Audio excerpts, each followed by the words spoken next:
आरएसएसशी संबंधित मासिक ऑर्गनायझरच्या वेबसाईटवरील लेखामुळे मोठा वाद। भारतामध्ये कुणाकडे जास्त जमीन? कॅथलिक चर्च विरुद्ध वक्फ बोर्ड या शीर्षकाखाली लेख प्रकाशित। कॅथलिक सर्वात मोठ्या गैरसरकारी जमीन मालक असल्याचाही दावा। भाजप वक्फ बोर्डाच्या जमिनी घेणार आणि त्यांचा मित्रांना देणार। त्यानंतर ख्रिश्चनांकडे असलेल्या जमिनी सरकारच्या टार्गेटवर। वक्फ सुधारणा विधेयकावरून उद्धव ठाकरेंचा आरोप। बर्फाच्या लादीवर झोपून मारू असं काही जण बोलत होते। काहींच्या डोक्यात हवा गेली होती। जेलमध्ये टाकण्याची भाषा करत होते। नाव न घेता उपमुख्यमंत्री एकनाथ शिंदेंचा उद्धव ठाकरेंवर निशाणा।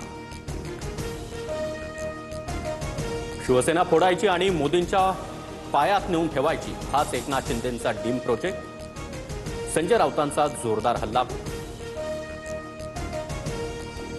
काँग्रेस राष्ट्रवादी जशी संपुष्टात आली तसं आता पुढच्या निवडणुकीपर्यंत उद्धव ठाकरेंची शिवसेना राहणार नाही, भाजपच्या रावसाहेब दानवेंचा दावा।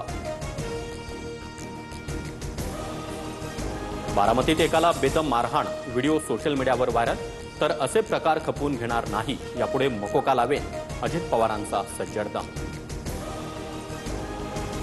अनावधानानं आणि मस्करीनं केलेल्या वक्तव्यानं शेतकऱ्यांची मनं दुखावली असल्यास दिलगिरी व्यक्त करतो। चौफेर टीकेनंतर कृषी मंत्री माणिकराव कोकाटे नरमले।